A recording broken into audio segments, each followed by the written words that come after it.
Hello guys and welcome, it is ThatSrb2DUDE here today bringing you yet another Splatoon 2 video. Now today we are going to be going through my second Q&A of Ask Dude questions from my Twitch subs and basically supporters and such like that. And without any more wait, let's get into it and find out what my people have to say to me. So starting off with Sky Guys, how did I meet each mod in my public server? You mentioned that some of them are your close friends. Well, some of the mods in my public Discord server, link in the description below just so you guys can get in there, it's a bunch of Splatoon stuff, but short plug. But the majority of my mods that are in my public Discord are a bunch of my old SRB2 friends. Sonic Robot Blast 2 friends, as you see in my name. If you didn't know how I started YouTube, of course, I played this game known as SRB2, and the only form of communication back then was text talk, which it still is now. And I basically met a bunch of those guys. We then, I guess, added each other through Skype. We played other games, and then now Discord's a thing, and then I guess became a YouTuber slash Twitch streamer, and then, you know, I don't forget about my true friends, you know, because I've known these guys for like, I don't know how, 8 years maybe, so much love to them. Eva asked, what is my favorite and least favorite weapon? I'd say my favorite weapon to use, just on, I guess, a general basis, I would say the 96 Gal. And my least favorite is the Undercover Umbrella, just because of how terrible it is until it gets buffed. I'm sorry to all the Undercover Umbrella mains, but I hate the weapon. I don't know why you would even want to main it either. Alexandra Sketched asked, is there a Splatoon 1 special that I'd like to see coming back in Splatoon 2? Now, considering like the majority of the specials in Splatoon 2 are pretty similar to how they are in Splatoon 1, I would say really Ink Strike would be really nice. I really liked Ink Strike compared to what Tenta Missiles is right now. I mean, honestly, it could be a thing where they keep both of them as well. Considering with Tenta Missiles, you kind of shoot missiles towards someone, and, you know, it's like, I guess, a missile strike. And you can see everyone on the map using it. But with Ink Strike, it's like you can plant a mid-air strike from anywhere you want. You can just place it in one position and also put a lot of ink down in the process while doing it. Which is why I really liked it. So, Onesie asks, if I could make my own Splatoon special, what would it be? I would have to say, like, a Super Hydra Splatling that just fires a bunch and has amazing range and just paints a lot. Maybe something like, you know how the Death Machine in like Black Ops 1 or 2 Zombies is just like, I can't remember which one it was, but I feel like a special like that would be really sick. Drift asked, what are my top 3 Splat Zones maps after Inkblot Art Academy? And personally, I would have to say Sturgeon Shipyard, The Reef, and Piranha Pit. I guess those would be my 3. Kufa asked, advice for a team's first tournament. I guess the first thing would be is to don't feel intimidated by names and stuff like this. Because I feel like a lot of people struggle with this mentality thing of when they're going against somebody that they know, they start thinking about it while they're playing. When really they're supposed to be thinking about, okay, how are we going to destroy these guys, you know? How are we gonna overpower them with what we have? But instead, they're just thinking, "Oh my God, it's this guy. I gotta impress him. Oh my God, he's a good competitive player. I gotta impress him. I gotta do some wild stuff that I haven't practiced and all that type of junk." You know, it's stuff like that that a lot of people need to really get. Not even just new teams, but current teams right now, just to, I guess, better themselves as a competitive player. Flurry asks, if you could change anything about any weapon other than its kit, which weapons would you change and what changes would you make to them? I would say in general the Splattershot Pro, if I was to change it in general, just the weapon itself, which I think what you're asking, is I'll pretty much give the Splattershot Pro's range back from what it was like in Splatoon 1. At this point in time, I really feel like the Splattershot Pro is really underpowered. And then when it did get that buff back in Splatoon 1, it was really nice to have and made it more usable, I guess. Anthony asks, what do you think that needs to happen so that the Splatoon competitive scene reaches the levels of, say, Overwatch or Smash?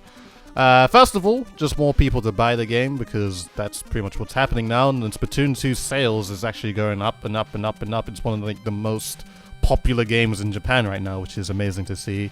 But in terms of pushing the competitive scene, more of the competitive players need to make content. More of the competitive players need to get onto YouTube, give out their opinions about competitive Splatoon, make it themselves more interesting.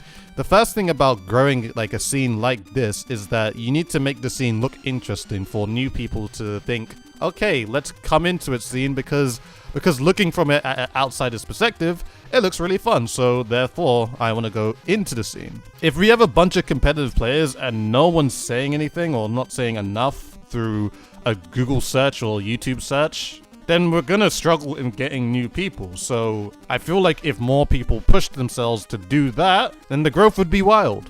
Alexandra Sketch asked again, dude vs. ets when? Well, if you want to tweet at him, I'm ready anytime. I'm like the Floyd Mayweather of Splatoon. I mean, just recently, I just beat up Brockenberg.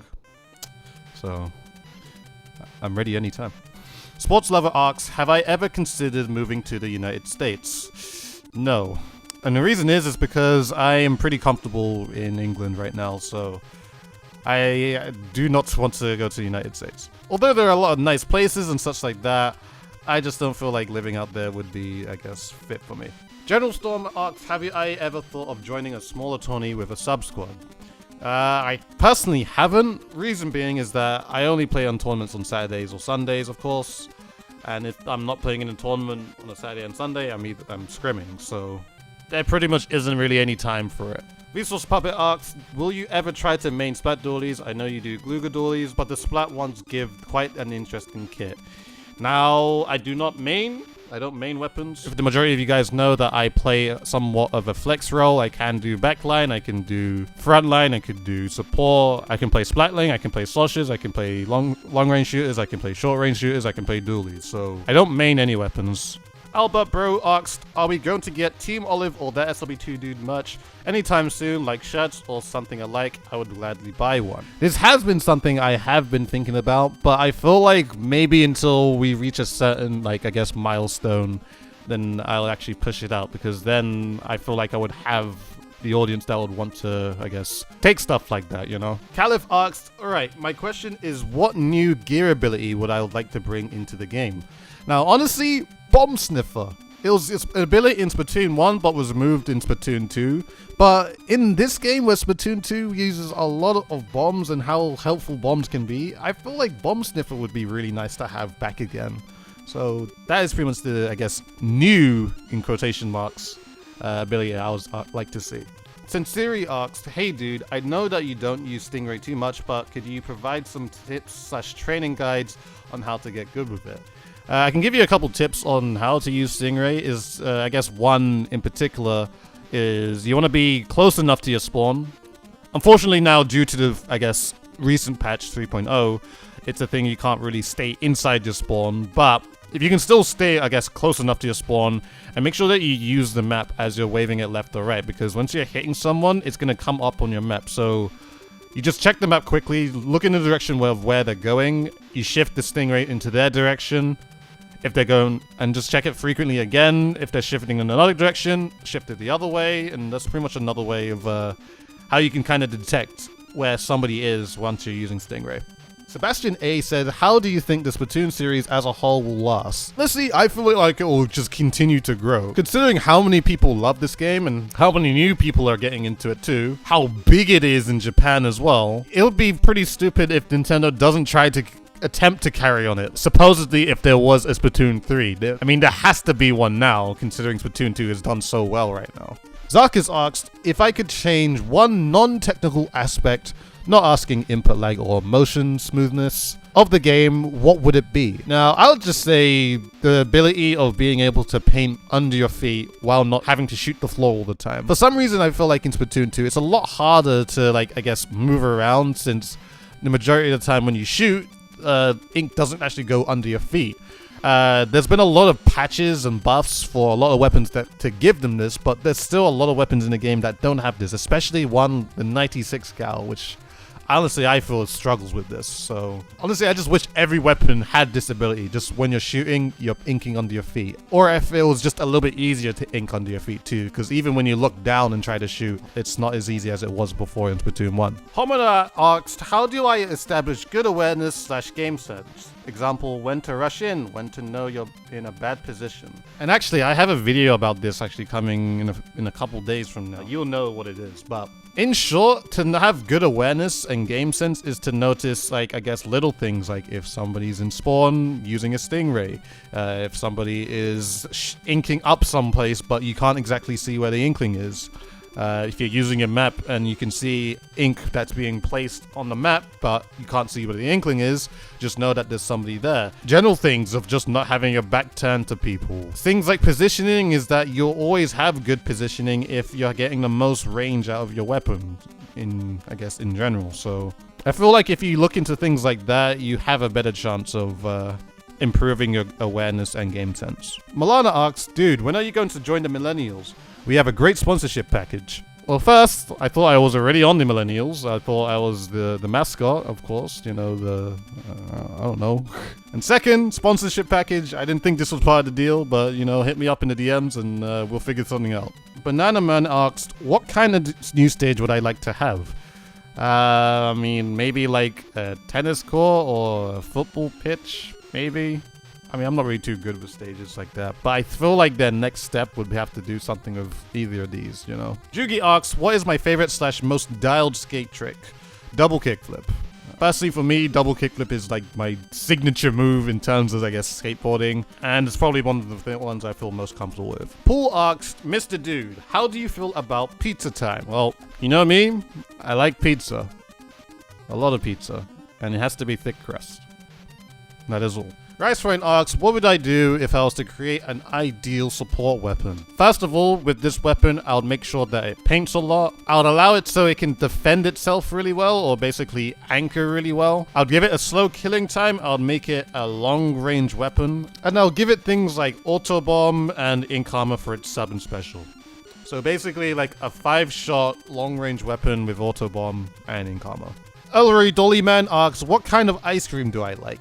Now, I'm pretty simple with ice cream. It's either chocolate or vanilla. Only two I really like, and I don't tend to explore it any further since they're both just OP, so. And last question, Cuba asked, in my opinion, what is the most underrated Splatoon 2 weapon? And I first of all gotta say, the Flingser-Roller. The Flingser-Roller is so underrated. It's really good at close range killing if you're able to, I guess, alternate between the vertical flick and horizontal flick. It paints so much and so quickly, and it gets bomb rush so quickly as well if you put a bunch of special charge on it. So definitely a really good, just regular splat bomb rush weapon. And at times, if you're trying to finish off someone, or if one of your teammates is trying to finish off someone, the long range flick, or I guess the vertical flick, can come really handy and stuff like that. So definitely the Flingser-Roller, probably one of the most underrated. So pretty much these are all the questions I received this month. Now to my Twitch subs and Patreon supporters, just to let you guys know that I will be opening up the Q&A around the middle of May and then get the next Q&A up at the very end of May. I feel like I should just do it at that time, so I guess the questions are a little bit more recent, and if you've asked the question, you would pretty much expect it to come fairly soon. So that's when I'm going to do it, and we're just going to continue on from there and, you know, all that type of stuff. But anyways, I hope you guys have enjoyed this video. Please, if you did, please like, favorite, comment, and subscribe to the channel if you have not already. Follow me on Twitter and Twitch, both in the description below. Do it for both of you if you enjoyed us. As always, guys, this has been ThatSrb2DUDE. I shall see you guys in a future video.